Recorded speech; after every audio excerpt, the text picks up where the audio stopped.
María Félix detuvo la grabación a mitad del show cuando vio a un millonario humillando a una anciana.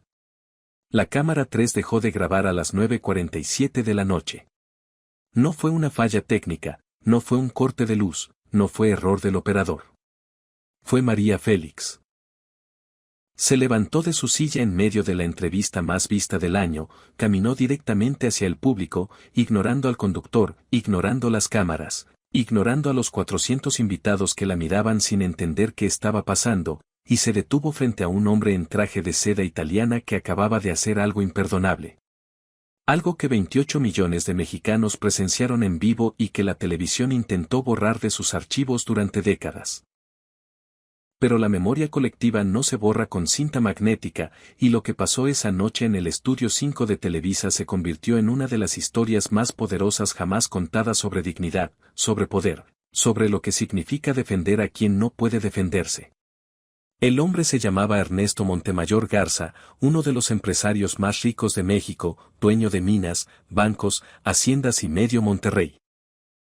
La mujer a la que acababa de humillar era doña Carmen Solís, una anciana de 79 años que había sido invitada al programa como representante del público general, una mujer común que había ganado un concurso de cartas enviadas al canal.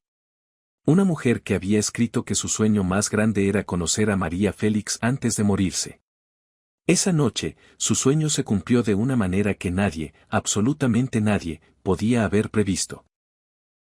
Lo que María Félix hizo en los siguientes 22 minutos destruyó la reputación de uno de los hombres más poderosos de México, generó una crisis en Televisa, provocó protestas frente a las oficinas de Montemayor y creó un movimiento social que cambió la forma en que la televisión mexicana trataba a sus espectadores. Y todo empezó porque un millonario creyó que podía reírse de una anciana sin consecuencias. Por cierto, no olvides suscribirte a este canal para seguir escuchando más historias como esta. Octubre de 1975. México vivía una época contradictoria. El milagro mexicano se desmoronaba, la inflación subía, el peso se debilitaba, pero la televisión mexicana estaba en su apogeo. Los programas de variedades dominaban la pantalla y el más importante de todos era Gran Gala Mexicana, un show semanal en vivo que combinaba entrevistas, música y segmentos con el público. Lo conducía Fernando Álvarez del Castillo, un hombre elegante, carismático, con una sonrisa perfecta y la habilidad de hacer que cualquier invitado se sintiera cómodo frente a las cámaras. Fernando era bueno en su trabajo, pero tenía un defecto fatal, le tenía miedo a los poderosos. Y esa noche, los poderosos estaban en primera fila. Gran Gala Mexicana tenía un formato especial cada 3 meses, invitaban a empresarios, políticos y figuras de la alta sociedad a sentarse junto al público general. La idea era mostrar que México era un país unido, que ricos y pobres podían convivir en armonía frente a las cámaras. Era una mentira bonita, pero funcionaba para los ratings. Esa noche de octubre, la primera fila estaba ocupada por lo más selecto de la élite mexicana. Ernesto Montemayor Garza ocupaba el asiento central, como si el estudio fuera una extensión de su sala privada. Tenía 58 años, complexión robusta, cabello plateado peinado hacia atrás con brillantina, un reloj Patek Philippe que costaba más que la casa de cualquiera de los técnicos del estudio, y una actitud que destilaba superioridad en cada gesto. Montemayor no era solo rico, era obscenamente rico. Su fortuna venía de las minas de plata de Zacatecas que su familia controlaba desde el Porfiriato, de bancos que prestaban a tasas usureras a campesinos desesperados, de haciendas donde los trabajadores vivían en condiciones que no habían cambiado mucho desde la Revolución. Era un hombre acostumbrado a que el mundo se arrodillara ante su dinero, y esa noche esperaba que la televisión hiciera lo mismo. A su lado, en contraste brutal, estaba doña Carmen Solís. 79 años, cabello blanco recogido en un chongo sencillo, vestido floreado que seguramente era su mejor prenda, zapatos negros gastados pero limpios, manos arrugadas que habían lavado ropa ajena durante 40 años para mantener a sus 5 hijos. Doña Carmen venía de la colonia Tepito, vivía sola desde que su esposo murió hacía 12 años, y nunca en su vida había pisado un estudio de televisión. Había llegado ahí porque 3 meses antes, cuando el programa anunció un concurso de cartas donde el público podía escribir por qué quería asistir a una grabación especial, doña Carmen se sentó en su mesa de cocina y escribió con letra temblorosa en una hoja de cuaderno: tengo 79 años y no me queda mucho tiempo. Solo quiero conocer a María Félix antes de morirme.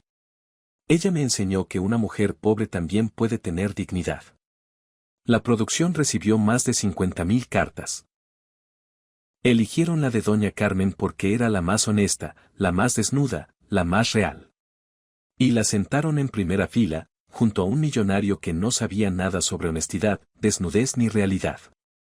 María Félix era la invitada estelar. Tenía 61 años y seguía siendo la mujer más imponente de México. Se había retirado del cine hacía 5 años, pero su presencia seguía generando terremotos mediáticos. Cuando los productores de Gran Gala Mexicana le ofrecieron la entrevista, María puso una condición. Quiero conocer a la señora que escribió esa carta. Los productores se sorprendieron. ¿Qué señora? La del concurso. La que dice que quiere conocerme antes de morirse. Quiero que esté en primera fila y quiero que la presente. Los productores aceptaron de inmediato. Lo que fuera por tener a María Félix en el show. Lo que no sabían era que María había investigado a doña Carmen. Había enviado a Lupita, su asistente de toda la vida, a Tepito para averiguar quién era esa mujer. Lupita regresó con la historia completa: viuda, madre de 5, lavandera durante décadas, ahora vivía de la pensión mínima, pero mantenía su casa impecable. Iba a misa cada domingo y tenía una colección de recortes de revistas con fotografías de María Félix que guardaba en una caja de zapatos como si fueran reliquias sagradas. Cuando Lupita le contó todo esto a María, la doña se quedó callada un largo rato. Luego dijo, con la voz quebrada por algo que pocas personas le habían visto expresar: esa mujer es más fuerte que yo. Yo tuve belleza, tuve fama, tuve hombres que me adoraban. Ella no tuvo nada de eso y aún así sobrevivió con dignidad. Eso merece más que una invitación a un programa de televisión. Lupita la conocía lo suficiente como para saber que María estaba planeando algo, pero no preguntó. Con María Félix, uno no preguntaba. Uno esperaba y observaba. La noche de la grabación, el estudio 5 de Televisa estaba repleto. 400 personas en el público, más de 60 técnicos, productores, camarógrafos, iluminadores, y en la cabina de control, un equipo nervioso que sabía que con María Félix cualquier cosa podía pasar. Fernando Álvarez del Castillo abrió el show con su carisma habitual.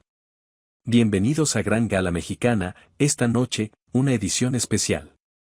Aplausos. Música. Las luces giraban. Todo perfecto. En los primeros 40 minutos, Fernando entrevistó a un cantante joven, presentó un segmento cómico y charló brevemente con algunos invitados de la primera fila. Cuando llegó a Ernesto Montemayor, el tono cambió. Don Ernesto, qué honor tenerlo aquí. Cuéntenos sobre su último proyecto filantrópico. Montemayor sonrió con esa sonrisa de quien está acostumbrado a que le pregunten cosas fáciles. Estamos construyendo una escuela en Zacatecas. Creo firmemente en darle oportunidades a los que menos tienen. Aplausos educados. Nadie en el público sabía que esa escuela era una fachada fiscal, que Montemayor la usaba para deducir impuestos mientras sus trabajadores mineros ganaban menos que el salario mínimo. Nadie excepto María Félix, que estaba viendo todo desde su camerino a través de un monitor. Lupita, dijo María sin despegar los ojos de la pantalla. ¿Ese es Montemayor? El de las minas. Sí, doña María. ¿Lo conoce? No personalmente, pero conozco su tipo. Lo he visto 1000 veces. Hombres que construyen escuelas para que los periódicos los fotografíen y destruyen familias para que nadie se entere. María encendió un cigarrillo. El humo formó espirales en el camerino. ¿Dónde está la señora Carmen? En primera fila, justo al lado de Montemayor. María frunció el ceño. ¿Al lado? ¿Quién la sentó ahí? La producción. Querían que el público general estuviera mezclado con los invitados especiales. María no dijo nada, pero Lupita vio algo en sus ojos, una chispa que había aprendido a reconocer en 30 años de servicio. Era la chispa que aparecía justo antes de que María Félix hiciera algo que el mundo no olvidaría. Fernando continuó con el show. Llegó el momento de interactuar con el público. Se acercó a la primera fila con el micrófono. Doña Carmen, dijo con amabilidad genuina, usted es nuestra invitada especial esta noche. Cuéntenos, ¿por qué quería venir? Doña Carmen tomó el micrófono con manos temblorosas. Su voz era frágil pero clara.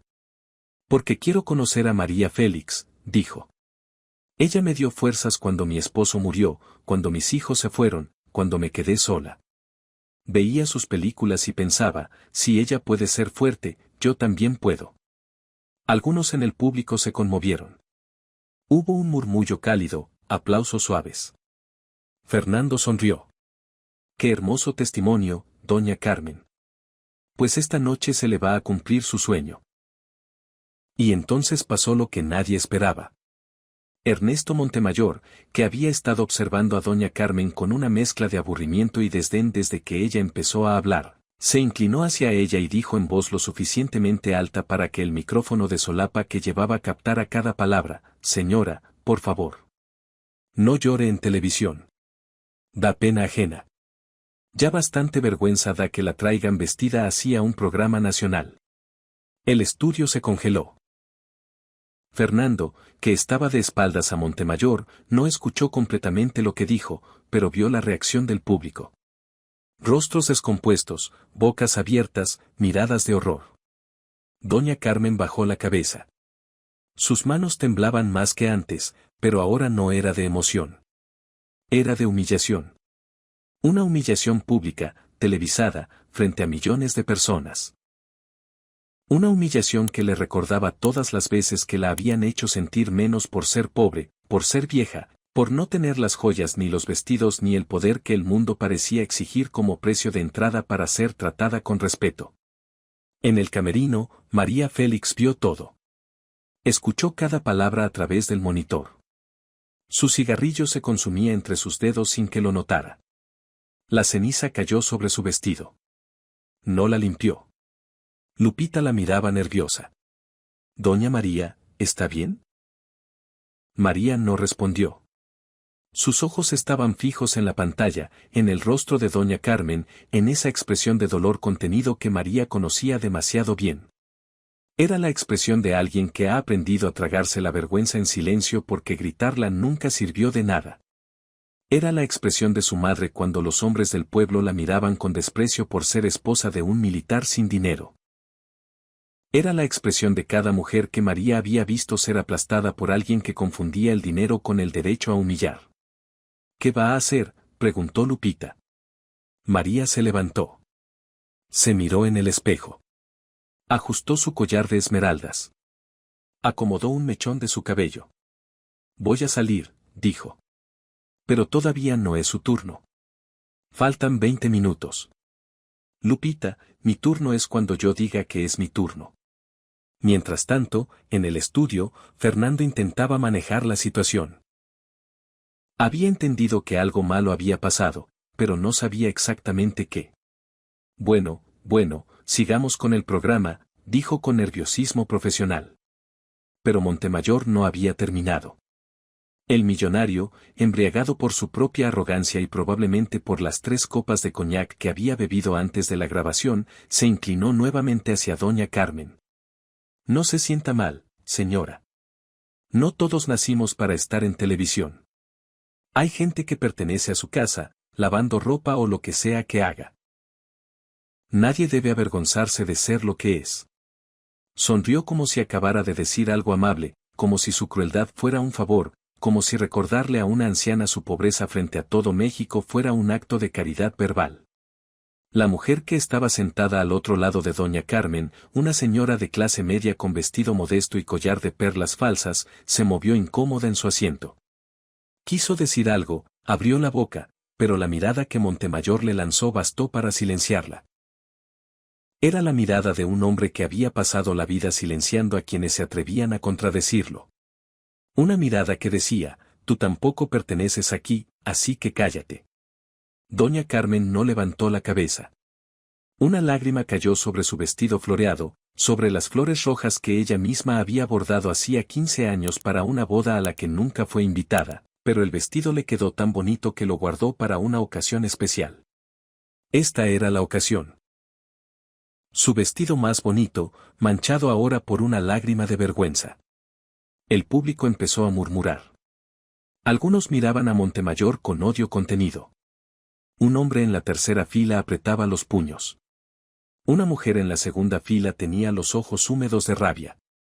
Un adolescente que acompañaba a su abuela susurró, «Eso no se hace», y su abuela le apretó la mano para que se callara.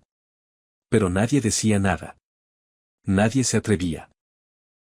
Porque Montemayor era Montemayor, y en México de 1975, los millonarios no se enfrentaban en público.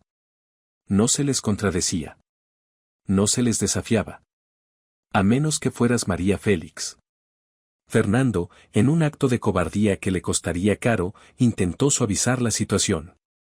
Don Ernesto, siempre tan directo, dijo con una risa nerviosa. Bueno, la sinceridad es una virtud. Era una traición disfrazada de diplomacia. Al no condenar lo que Montemayor había dicho, lo estaba validando.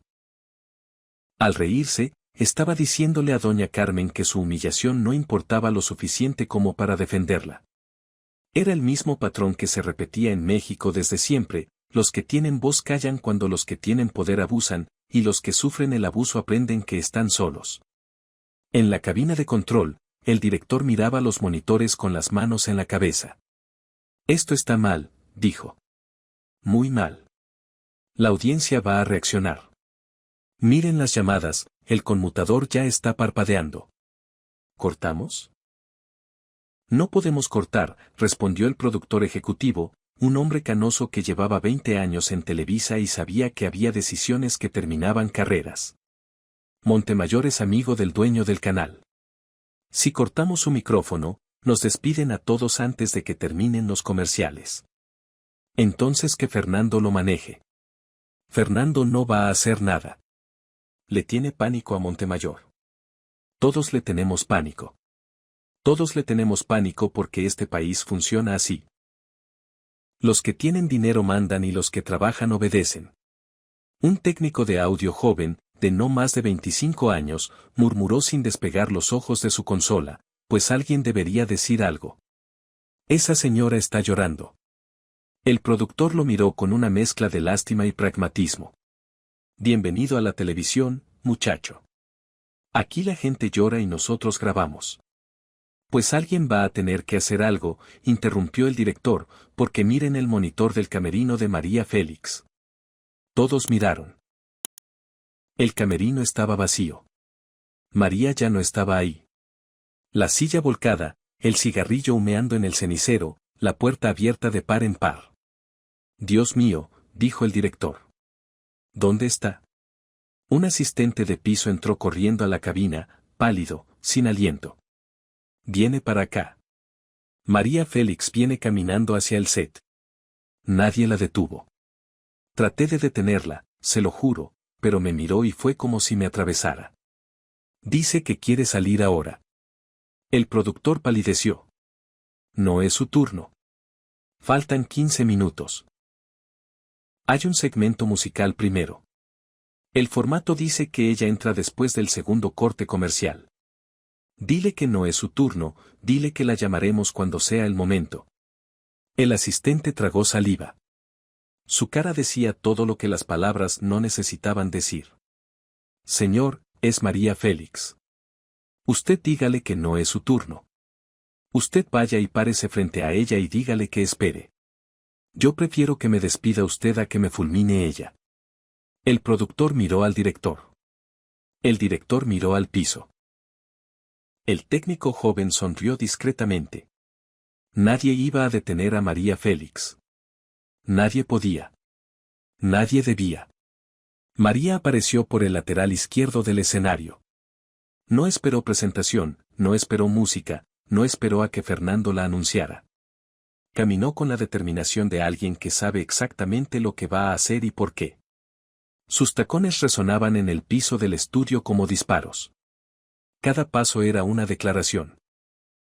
El vestido negro que llevaba esa noche era de Balenciaga, cortado a la perfección, sin adornos innecesarios. María no necesitaba adornos. Ella era el adorno. La orquesta, confundida, empezó a tocar su tema musical, pero María los detuvo con un gesto de la mano. No, dijo en voz alta. No quiero música. Lo que voy a hacer no necesita acompañamiento. El director de la orquesta bajó la batuta inmediatamente. Los músicos se miraron entre sí. En 8 años de gran gala mexicana, nadie había detenido a la orquesta. El público se puso de pie por instinto. 400 personas de pie. No por protocolo, no porque alguien les indicara. Se pararon porque cuando María Félix entraba a un espacio, tu cuerpo respondía antes que tu mente. Era una fuerza gravitacional. Un fenómeno físico disfrazado de mujer. Pero María no los miró. No miró a Fernando, que se había quedado petrificado con el micrófono en la mano, la sonrisa congelada en una mueca de confusión y terror. No miró a las cámaras, que la seguían como sabuesos detrás de un aroma. Caminó directamente hacia la primera fila. Hacia doña Carmen. Se detuvo frente a ella. La anciana levantó la cabeza y vio a la mujer que había admirado toda su vida parada ahí, mirándola con una expresión que doña Carmen tardó un momento en descifrar. No era lástima. No era compasión. Era reconocimiento. Era el reconocimiento de una mujer que había peleado toda su vida hacia otra mujer que había peleado toda su vida, solo que sin cámaras, sin fama, sin aplausos. Era la mirada de una guerrera reconociendo a otra guerrera, y en ese momento, las joyas, la fama, el dinero, todo desaparecía. Eran dos mujeres mirándose a los ojos y entendiéndose sin palabras. María tomó las manos de doña Carmen entre las suyas. Señora Carmen, dijo con una voz que temblaba de emoción contenida, no se levante. Quédese sentada. Los que se tienen que levantar son otros. Doña Carmen empezó a llorar. María la abrazó. Ahí, frente a todo México, la mujer más poderosa del país abrazó a una lavandera de Tepito. El público estalló en aplausos, pero María no había terminado. De hecho, apenas estaba empezando. Se enderezó, se dio la vuelta lentamente y miró a Ernesto Montemayor con esos ojos que habían destruido carreras, matrimonios y egos durante 40 años. Usted, dijo.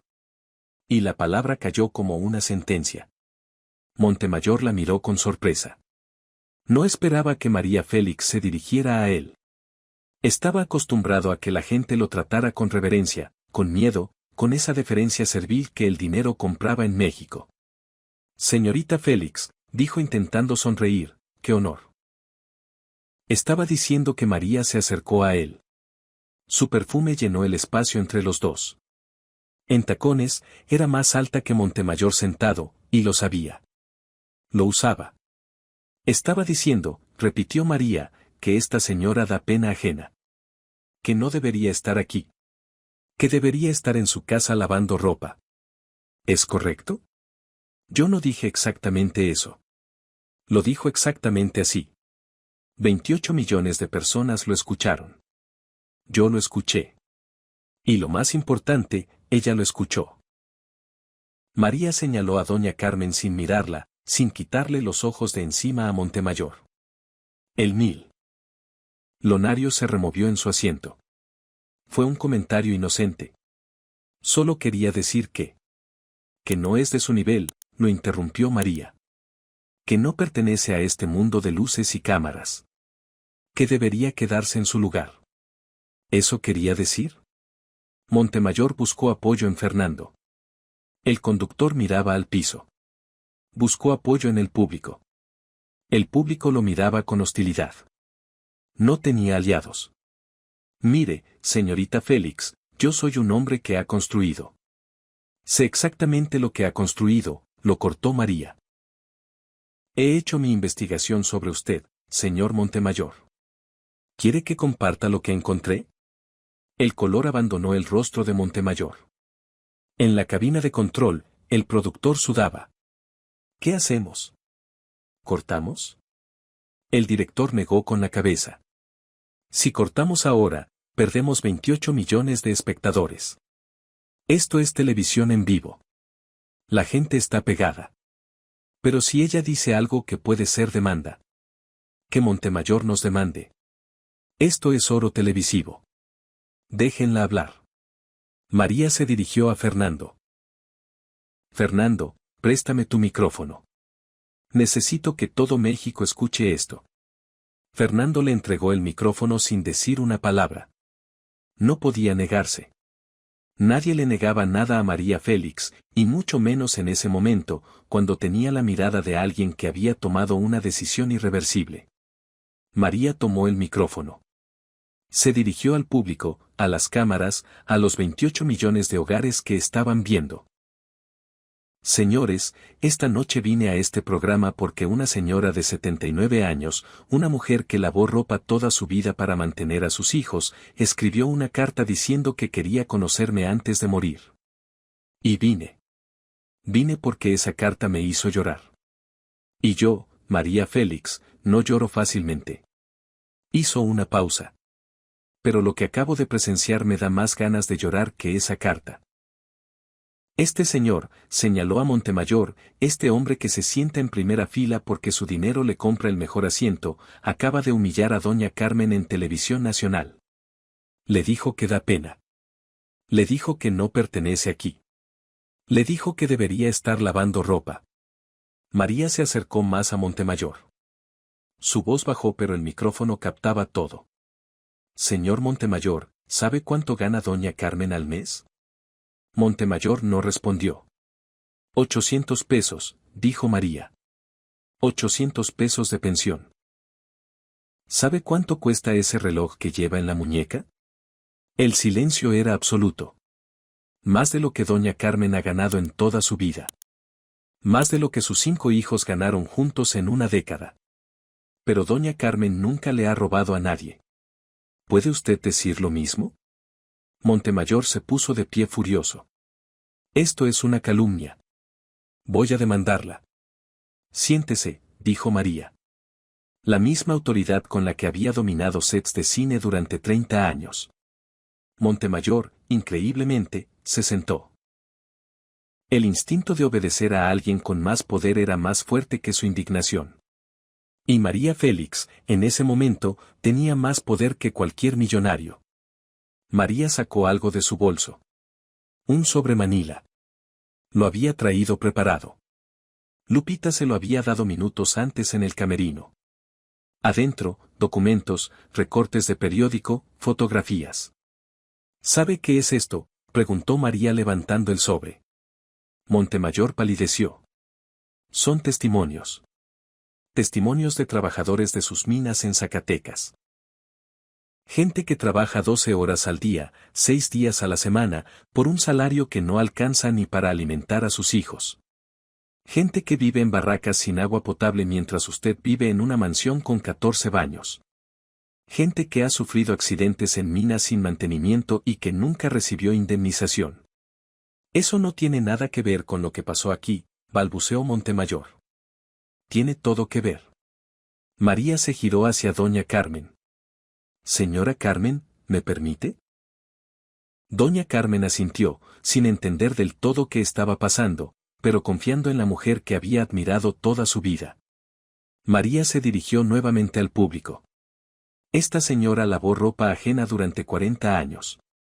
40 años con las manos en agua y jabón para que sus hijos comieran. Nunca pidió limosna. Nunca robó. Nunca humilló a nadie.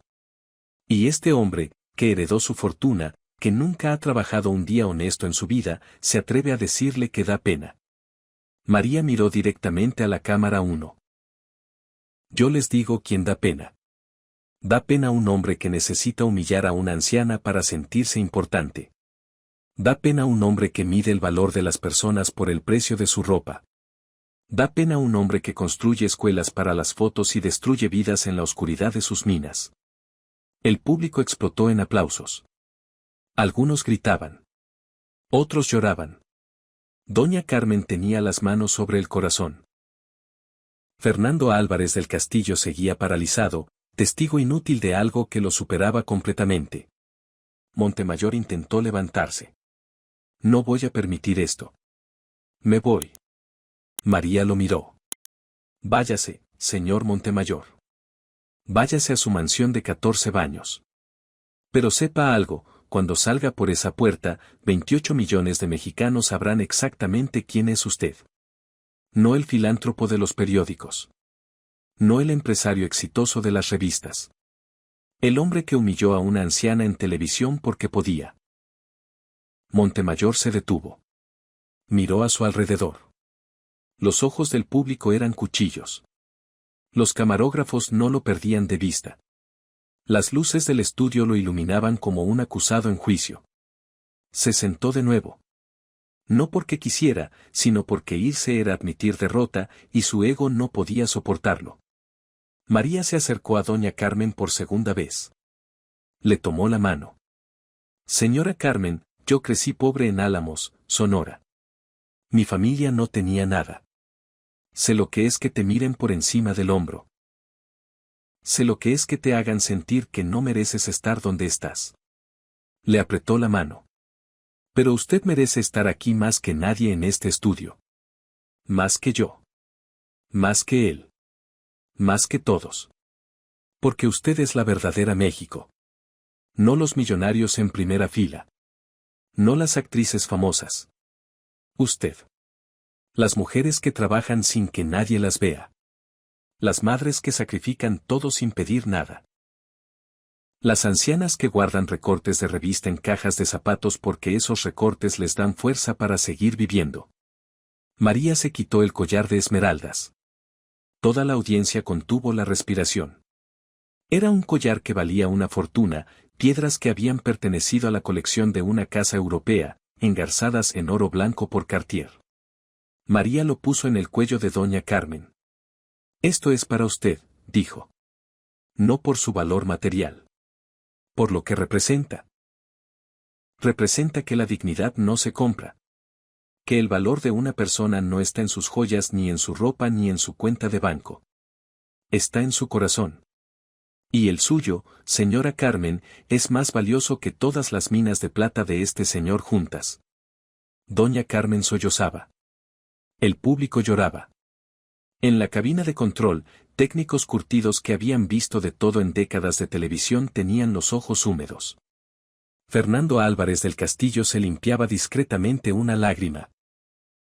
Solo Montemayor permanecía inmóvil, derrotado, con la mandíbula apretada y los ojos llenos de una furia impotente que no podía expresar porque el mundo entero lo estaba mirando. María devolvió el micrófono a Fernando. Se dio la vuelta. Caminó hacia la salida del estudio con la misma dignidad con la que había entrado. Pero se detuvo un momento y miró a Fernando. Fernando, dijo su voz cortante pero no cruel, la próxima vez que alguien humille a una persona indefensa en tu programa, no te rías. No lo valides. No mires al piso. Un conductor que no protege a su público no merece tener público. Y salió. El estudio quedó en un silencio que duró 12 segundos. Una eternidad televisiva. Nadie sabía qué hacer. Fernando finalmente reaccionó. Bueno, dijo con la voz quebrada, eso fue María Félix. Esa noche no durmió nadie en México. Las líneas telefónicas de Televisa colapsaron. La centralita recibió más de 15,000 llamadas en una hora. Todas diciendo lo mismo. Gracias a María Félix, queremos que Montemayor pida disculpas, queremos saber cómo está doña Carmen, queremos que repitan esa escena. Los periódicos de la mañana siguiente fueron unánimes. María Félix defiende a anciana humillada en televisión. La doña pone en su lugar a millonario abusivo. El collar de esmeraldas, María Félix le regala una fortuna a una lavandera de Tepito. Montemayor intentó controlar el daño. Esa misma noche, desde su mansión, llamó al dueño de Televisa. Quiero que borren esa grabación. Que nunca se repita. Que despidan a quien haya dejado entrar a esa mujer sin control. Haré lo que pueda, respondió el ejecutivo. Pero Ernesto, lo vieron 28 millones de personas. No puedo borrar 28 millones de memorias. Montemayor colgó furioso. Llamó a sus abogados. Quiero demandar a María Félix por difamación. Sus abogados le dijeron la verdad, todo lo que María dijo sobre las condiciones de los mineros era verificable. Si demandaba, se abriría una investigación. Los periódicos profundizarían. Los sindicatos se sumarían. Sería peor. No demande, aconsejaron. Deje que pase el tiempo. La gente olvida. Pero la gente no olvidó. Al día siguiente, grupos de mujeres aparecieron frente a las oficinas de Montemayor en la Ciudad de México. Llevaban carteles con frases de María Félix: la dignidad no se compra. El público es sagrado. No más humillación. Eran 200 mujeres. Al tercer día eran 1000. Para el fin de semana, las protestas se habían expandido a Monterrey, Guadalajara y Zacatecas. En las minas de Montemayor, los trabajadores pararon labores. No era huelga formal, era negativa colectiva. Si nuestro patrón humilla a una anciana en televisión, ¿cómo nos trata a nosotros cuando no hay cámaras? La pregunta resonó en todo el país. 3 semanas después del incidente, inspectores laborales llegaron a las minas de Zacatecas. No fueron por iniciativa propia, fueron porque la presión mediática hizo imposible ignorar lo que María Félix había denunciado en televisión nacional. Lo que encontraron era peor de lo que María había descrito. Barracas sin ventilación donde dormían 30 hombres en literas oxidadas, túneles sin refuerzo donde el aire olía a polvo y muerte, niños de 14 años trabajando turnos nocturnos con las manos llenas de ampollas. 0 equipos de seguridad, registros de accidentes falsificados, y un cementerio improvisado detrás de la mina principal donde habían enterrado a trabajadores muertos sin notificar a sus familias. El inspector jefe, un hombre de 50 años que había visto muchas irregularidades en su carrera, declaró después: he inspeccionado minas en 15 estados. He visto negligencia, he visto abuso, he visto corrupción. Pero lo de Montemayor era otra cosa. Era un sistema diseñado específicamente para extraer el máximo valor de las personas al menor costo posible. No eran trabajadores, eran herramientas desechables. Y cuando se rompían, las tiraba y ponía otras nuevas. El gobierno, presionado por la opinión pública y por los periódicos que no dejaban de publicar investigaciones sobre Montemayor, no tuvo más remedio que actuar. Multaron a Montemayor con la multa más alta jamás impuesta a un empresario minero en la historia de México. Les cerraron 2 de las 5 minas hasta que cumpliera regulaciones básicas de seguridad. Le exigieron indemnizar a familias de 23 trabajadores fallecidos en accidentes que nunca habían sido reportados oficialmente. Le obligaron a construir viviendas dignas para los mineros y a eliminar el trabajo infantil de todas sus operaciones.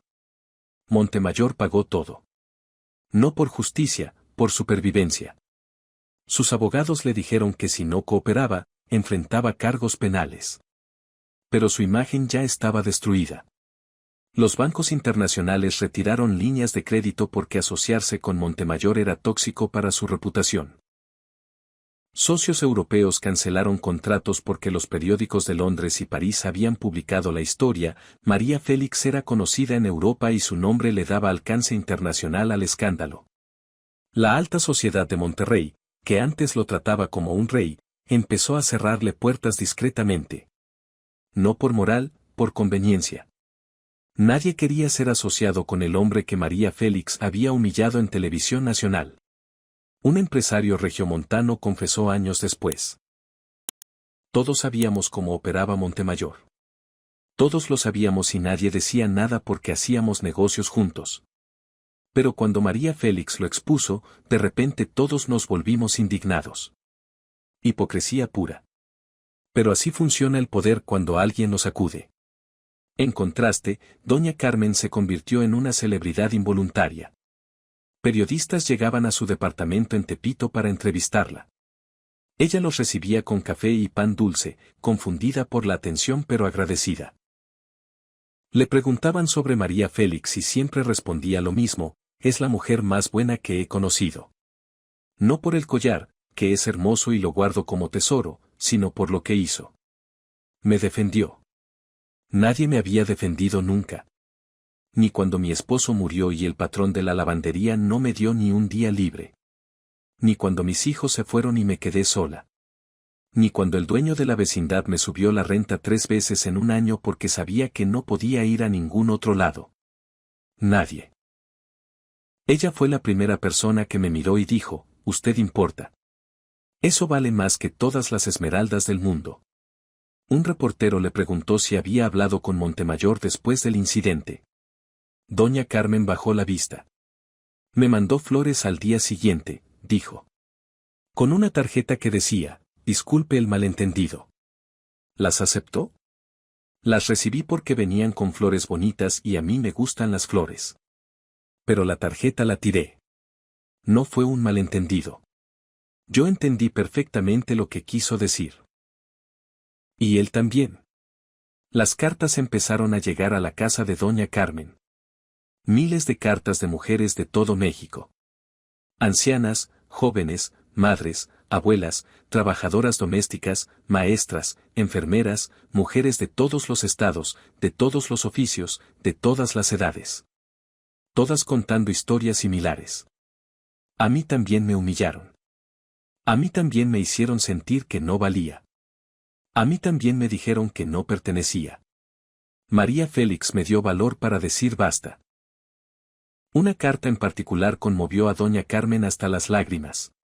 Venía de una mujer de Oaxaca, de un pueblo tan pequeño que no aparecía en los mapas. Decía, «Señora Carmen, yo no tengo televisión.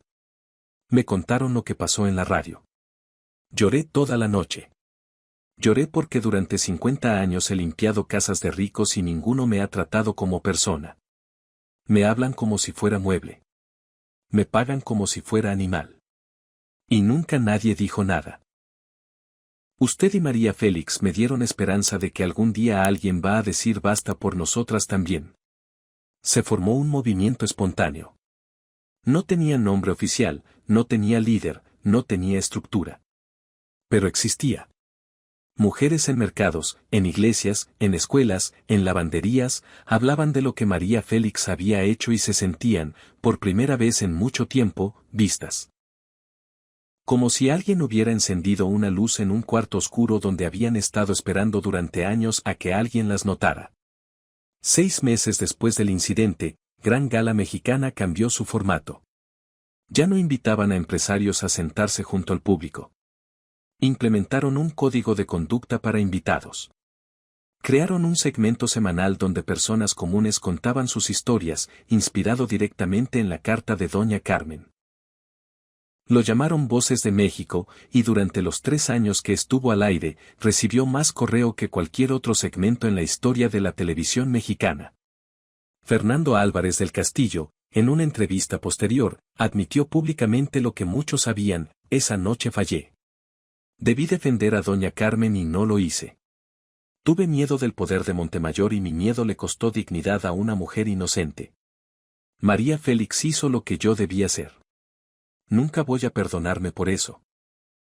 Un periodista le preguntó si había hablado con María después de esa noche.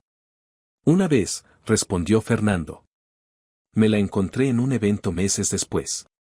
Me miró y me dijo, «Fernando, la cobardía es una enfermedad. Se contagia y se propaga. Esa noche tú le mostraste a 28 millones de personas que está bien quedarse callado cuando alguien sufre. Espero que puedas vivir con eso». Fernando hizo una pausa larga. No pude vivir con eso. Por eso dejé la televisión. Fernando dejó la televisión 2 años después. Algunos dicen que fue por decisión propia. Otros dicen que nunca se recuperó del peso de aquella noche, de saber que cuando importó de verdad, cuando una anciana necesitó que alguien la defendiera, él miró al piso. Murió en 1995 de un infarto. En su funeral, su hija leyó una carta que él había escrito años atrás. Decía, «Si algo me enseñó la vida, es que el silencio ante la injusticia es complicidad». Yo fui cómplice una noche de octubre de 1975 y ese silencio me pesó más que cualquier palabra que haya dicho frente a una cámara. En 1980, 5 años después del incidente, un documentalista independiente rastreó a 12 personas que habían estado en el público esa noche. Sus testimonios eran reveladores. Una maestra de primaria recordaba: yo estaba en la fila 4. Cuando Montemayor dijo lo que dijo, sentí que me lo decía a mí. A todas las mujeres que estábamos ahí vestidas con nuestra mejor ropa, que probablemente a él le parecería ropa de pobre. Pero cuando María Félix se levantó, cuando caminó hacia doña Carmen, sentí algo que nunca había sentido. Sentí que alguien me estaba defendiendo. Un electricista que trabajaba en el set contó: llevaba 15 años en Televisa. Había visto de todo. Artistas borrachos, peleas detrás de cámaras, escándalos que nunca salieron al aire. Pero nada como esa noche. Cuando María Félix le puso el collar a la señora, me tuve que dar la vuelta porque estaba llorando, y en mi trabajo los hombres no lloran. Pero esa noche lloré y no me arrepiento. La esposa de uno de los camarógrafos recordaba: mi esposo llegó a casa a las 2 de la mañana. No podía dormir. Me contó todo. Me dijo que había grabado miles de horas de televisión, pero que esos 22 minutos eran lo más importante que había capturado en su vida. Me dijo: hoy filmé a una mujer siendo mujer de verdad. No sé si eso tiene sentido, pero así lo describió. Pero hay una historia dentro de esta historia que nadie conoció hasta mucho después. Una historia que cambió la percepción de todo lo que pasó esa noche. En 1988, 13 años después del incidente, una periodista llamada Elena Arana investigaba para un libro sobre la vida privada de María Félix. Consiguió una entrevista con Lupita, la asistente eterna. Lupita, ya anciana, le contó algo que nunca se había hecho público. Esa noche, dijo Lupita con la voz temblorosa, todo el mundo piensa que doña María actuó por impulso.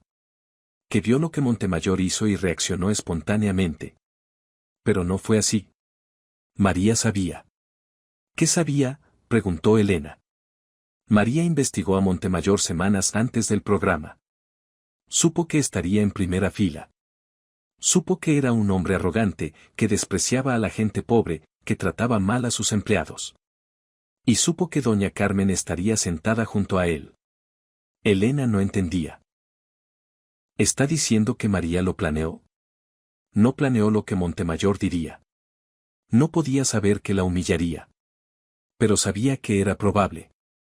Un hombre como él, sentado junto a una mujer como doña Carmen, era una bomba esperando explotar. María solo se aseguró de estar ahí cuando explotara. ¿Y el sobre con los documentos?, preguntó Elena. Preparado con 2 semanas de anticipación, respondió Lupita. María mandó investigar las minas, los salarios, las condiciones. Todo estaba listo antes de la grabación. ¿Y el collar? María se lo puso esa noche específicamente para regalárselo a doña Carmen. Lo eligió ella misma. Dijo que quería darle algo que representara valor real a una mujer que nunca había recibido nada. Elena estaba impactada. Entonces todo fue una estrategia. Lupita negó con la cabeza. No fue una estrategia fría. Fue preparación con el corazón. María leyó la carta de doña Carmen y lloró. Investigó su vida y lloró más. Cuando supo que Montemayor estaría en el mismo PR. O grama, sintió que el destino le estaba dando una oportunidad. No de humillar a un millonario, eso le importaba poco. Sino de hacer algo por una mujer que representaba a millones de mujeres invisibles en México. Si Montemayor se portaba bien, María simplemente le habría regalado el collar a doña Carmen en un momento bonito. Pero si Montemayor hacía lo que hombres como él siempre hacen, María estaría lista. ¿Y si no hubiera pasado nada?, preguntó Elena. Entonces habría sido una noche agradable y doña Carmen habría conocido a su ídola. Pero María me dijo algo esa mañana que nunca olvido. Me dijo: Lupita, los hombres como Montemayor no pueden evitar ser lo que son. Ponlos junto a alguien que consideran inferior y su desprecio sale solo. Es como poner un escorpión junto a un río. Va a picar. Solo hay que esperar. La periodista Elena publicó su libro en 1990. El capítulo sobre el incidente de Gran Gala Mexicana fue revelador. La opinión pública se dividió. Algunos dijeron que María había manipulado la situación, que había usado a doña Carmen como carnada para atrapar a Montemayor, que todo había sido un show calculado. Columnistas de la derecha escribieron que María Félix era una hipócrita, que se presentaba como defensora de los pobres mientras vivía rodeada de lujos europeos. Una actriz que dona un collar y se siente redentora, escribió uno. Pero otros entendieron algo más profundo. María no manipuló a nadie. Se preparó. Como se preparaba para cada película, para cada escena, para cada confrontación en su vida. No inventó la crueldad de Montemayor. Solo se aseguró de que, cuando esa crueldad apareciera, alguien estuviera ahí para enfrentarla. Y eso no es manipulación. Eso es justicia con preparación. Un abogado especialista en derechos humanos escribió una columna que se hizo famosa: prepararse para la injusticia no es provocarla. El bombero que compra una manguera no provoca incendios. María Félix sabía que el fuego vendría porque conocía al pirómano. Su único pecado fue estar lista con el agua. En 1991, un año después de publicado el libro, María Félix dio una de sus últimas entrevistas extensas. El periodista le preguntó directamente: «Doña María, el libro de Elena Arana dice que usted planeó lo de Montemayor. ¿Es cierto?». María lo miró con esos ojos que habían visto tanto, que habían sobrevivido tanto, que habían hecho llorar a directores y temblar a presidentes. «Planeé estar preparada», respondió. Hay diferencia. ¿Cuál? Planear es decidir qué va a pasar. Prepararse es decidir qué harás cuando pase. Yo no decidí que Montemayor humillara a esa señora. Él decidió solo. Yo solo decidí que no me iba a quedar callada si lo hacía. ¿Y si no lo hubiera hecho? Entonces habría pasado una noche agradable. Pero María sonrió con tristeza: los hombres con poder siempre abusan de él. Es su naturaleza. No los conozco a todos, pero conozco el tipo. Mi vida entera la pasé rodeada de ese tipo. En Hollywood, en el cine mexicano, en las fiestas de la alta sociedad, en los palacios de gobierno. Son iguales en todas partes. Cambian el idioma, cambian la ropa, pero la arrogancia es la misma. El periodista insistió. Hay quienes dicen que usó a doña Carmen. María se puso seria. Su voz se endureció. Escúchame bien. Doña Carmen recibió un collar de esmeraldas que valía más de lo que iba a ganar en 3 vidas. Recibió atención médica pagada por mí durante el resto de su vida. Sus nietos recibieron becas escolares pagadas por mí. La visité en su casa en Tepito 5 veces después de esa noche. 5 veces. Le llevé comida, ropa, medicinas. Le escribí cartas. Le mandé flores en su cumpleaños cada año hasta que murió. ¿Eso es usar a alguien? María hizo una pausa. La verdad es más simple de lo que la gente quiere creer. Vi a una mujer buena ser humillada por un hombre malo y no pude quedarme sentada. ¿Estaba preparada? Sí. ¿Lo haría otra vez? Sin dudarlo. ¿Me arrepiento? Solo de una cosa. ¿De qué? De no haberle dado un collar más grande. Doña Carmen Solís murió en 1983, a los 87 años. Murió en paz, en su departamento de Tepito, rodeada de sus hijos y nietos. La noche anterior a su muerte, le pidió a su hija mayor que le acercara 2 cosas de su mesa de noche: la caja de zapatos con sus recortes de María Félix y el collar de esmeraldas, que nunca vendió a pesar de las ofertas. Un joyero le había ofrecido lo suficiente para comprar un departamento nuevo. Un coleccionista europeo le había ofrecido el triple. Doña Carmen siempre decía lo mismo: ese collar me lo dio María Félix. No se vende lo que te da una reina. Su funeral fue humilde pero concurrido. Vecinos de Tepito, amigos de toda la vida, sus hijos, sus nietos, y un ramo de flores enorme sin tarjeta que llegó esa mañana. Solo Lupita sabía de quién era. María Félix no asistió al funeral para no convertirlo en un espectáculo mediático. Pero lloró ese día en su casa, sola, mirando una fotografía que le habían tomado con doña Carmen la noche del incidente. Una fotografía que nunca se publicó, donde se veía a dos mujeres tomadas de la mano, una con joyas de Cartier y otra con un vestido bordado a mano, pero ambas con la misma expresión en los ojos, la expresión de quienes saben lo que vale la dignidad porque alguna vez se la intentaron quitar. Ernesto Montemayor Garza murió en 1994, a los 77 años. Sus últimos años fueron de decadencia acelerada. Perdió la mitad de su fortuna en demandas laborales, multas gubernamentales y malas inversiones motivadas por la desesperación de recuperar su imagen pública. Donó millones a causas benéficas, pero la gente veía sus donaciones como lo que eran, compra de perdón, no generosidad. Su familia se dividió. Sus hijos pelearon por la herencia antes de que el cuerpo se enfriara. Su esposa, que lo había tolerado durante 40 años de arrogancia, lo dejó 2 años antes de su muerte con una frase que los periódicos de Monterrey publicaron en primera plana: "Prefiero vivir pobre y digna que rica y avergonzada de mi marido". Su obituario en los periódicos mencionaba 2 cosas: su imperio minero y la noche que María Félix lo confrontó en televisión. Ni siquiera en la muerte pudo escapar de esa noche. Un columnista escribió: Montemayor construyó minas, bancos y edificios. Pero lo único que la gente recuerda es cómo trató a una anciana en televisión. Hay una lección ahí para todos los que creen que el dinero puede comprar legado. María Félix murió en 2002, como todos saben, el día de su cumpleaños número 88.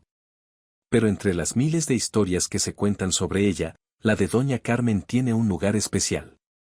Porque no fue sobre cine, no fue sobre belleza, no fue sobre fama. Fue sobre algo más simple y más profundo. Fue sobre mirar a alguien que está siendo aplastado y decidir que no vas a permitirlo. Fue sobre usar tu poder, sea el que sea, para proteger a quien no puede protegerse. Fue sobre recordarle al mundo que la dignidad no tiene precio, que el respeto no se compra, que una lavandera de 79 años merece el mismo trato que un millonario de 58. Hay un detalle final que casi nadie conoce. Lupita lo reveló años después de la muerte de María. Esa noche, cuando María salió del estudio después de enfrentar a Montemayor, no subió directamente a su auto. Se sentó en una banca del estacionamiento, bajo las luces de neón, y se quedó inmóvil durante varios minutos. Lupita se acercó preocupada. «Doña María, ¿se siente bien?». María tenía los ojos cerrados. Cuando los abrió, estaban húmedos. «Me acordé de mi madre», susurró. Su voz era irreconocible, despojada de la armadura que llevaba en público. De cuando yo era niña en Álamos y veía cómo la trataban los hombres del pueblo. Cómo la miraban por encima del hombro porque no teníamos dinero. Cómo se burlaban de su ropa remendada. Cómo ella bajaba la cabeza y se tragaba la vergüenza para que nosotros, sus hijos, no la viéramos sufrir. Pero yo la veía. Siempre la vi. Y cada vez que veía esa expresión en su cara, algo dentro de mí juraba que algún día iba a tener el poder suficiente para que ninguna mujer tuviera que bajar la cabeza así. Hoy, cuando vi la cara de doña Carmen, vi la cara de mi madre. La misma expresión. El mismo dolor. 70 años después y la misma maldita expresión. Lupita se sentó a su lado en esa banca fría del estacionamiento vacío. El ruido del estudio les llegaba lejano, amortiguado, como si perteneciera a otro mundo. Hoy no bajó la cabeza, dijo Lupita suavemente. No, respondió María. Hoy no la bajé yo ni dejé que doña Carmen la bajara. Pero ¿sabes qué es lo que más me duele, Lupita? Lo que más me carcome el alma esta noche. Lupita esperó en silencio. Conocía a María lo suficiente para saber que había momentos en que las palabras necesitaban espacio para salir. Que no debería ser noticia. Defender a una anciana de un abusivo no debería ser algo extraordinario. Debería ser lo normal. Lo mínimo. Lo que cualquier persona con un poco de decencia haría. Pero vivimos en un mundo donde el dinero da permiso para humillar y la pobreza obliga a aguantar. Y eso, Lupita, es lo que realmente me da pena. No doña Carmen. Nunca doña Carmen. Me da pena un mundo donde alguien como ella necesita que alguien como yo la defienda, porque sola no puede, porque el sistema no la deja, porque el poder siempre gana. María se levantó, se limpió los ojos, acomodó su cabello. Subió al auto. Cuando llegó a su casa, nadie habría sabido que había llorado. Porque eso hacen las mujeres fuertes. Lloran cuando nadie las ve y pelean cuando todo el mundo las mira. Han pasado 50 años desde esa noche en el estudio 5 de Televisa. Medio siglo. Y la historia sigue viva. Se cuenta en comedores, en sobremesas, en reuniones de amigas, en pláticas entre madres e hijas, en bancas de parque donde las ancianas se juntan a recordar tiempos pasados. Se cuenta porque nos recuerda algo que necesitamos recordar constantemente, que el valor de una persona no está en lo que tiene, sino en lo que hace cuando ve injusticia. María Félix no necesitaba defender a doña Carmen. Tenía 61 años, estaba retirada, podía haber visto la humillación desde su camerino y quedarse callada. Nadie la habría juzgado. Nadie habría sabido. Pero ella sabría. Y María Félix no era de las que se perdonaban la cobardía. En 2015, 40 años después del incidente, una nieta de doña Carmen fue entrevistada para un documental. Tenía 35 años, era profesora de secundaria en Tepito. Le preguntaron qué significaba esa historia para ella. Mi abuela nunca fue rica, dijo. Nunca tuvo cosas lujosas. Vivió y murió en el mismo departamento de 2 cuartos. Pero tenía algo que mucha gente rica no tiene, la certeza de que alguien la vio, alguien la reconoció, alguien dijo en voz alta lo que ella valía. Y eso se lo dio María Félix. Mi abuela nos contaba esa historia todas las noches. A mí, a mis primos, a sus vecinas. La contaba como se cuentan los milagros. Y para ella, eso fue un milagro. Que la mujer más poderosa de México se detuviera frente a ella y le dijera, usted importa. La profesora hizo una pausa. Por eso soy maestra, confesó. Porque quiero hacer lo mismo que María Félix hizo por mi abuela. Quiero mirar a cada niño en mi salón, especialmente a los más pobres, a los más callados, a los que nadie ve, y decirles, tú importas. Tú vales. Tu pobreza no te define. Tu dignidad sí. Todos tenemos un Montemayor en nuestras vidas.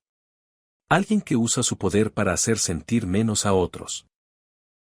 Alguien que confunde el dinero con el derecho a juzgar, la posición social con el permiso de humillar. Y todos tenemos una doña Carmen cerca. Alguien que aguanta en silencio porque no tiene otra opción. Alguien que baja la cabeza no por debilidad, sino porque la vida le enseñó que levantarla tiene un costo que no puede pagar. La pregunta que nos deja esta historia no es sobre María Félix. Es sobre nosotros. Cuando vemos a alguien ser humillado, ¿qué hacemos? ¿Miramos al piso como Fernando? ¿Nos reímos nerviosos? ¿Cambiamos de canal?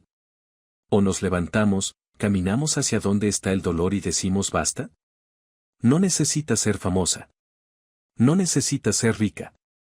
No necesitas tener el collar de esmeraldas más caro del mundo para hacer lo que María hizo.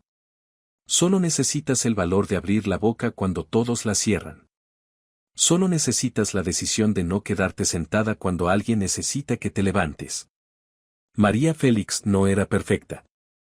Fue vanidosa, fue dura, fue implacable. Pero cuando importó, cuando una anciana de Tepito necesitó que alguien la mirara con respeto, María fue esa persona. Y eso es más de lo que la mayoría de nosotros puede decir. La fama se desvanece. El dinero se acaba. Las joyas se pierden. Pero un acto de dignidad permanece para siempre. María Félix lo sabía. Doña Carmen lo vivió. Y ahora tú lo escuchaste. ¿Alguna vez alguien te defendió cuando más lo necesitabas? ¿O tú defendiste a alguien que no podía defenderse solo? Cuéntamelo en los comentarios. Y si esta historia te hizo sentir algo, suscríbete. Porque historias como estas merecen ser contadas.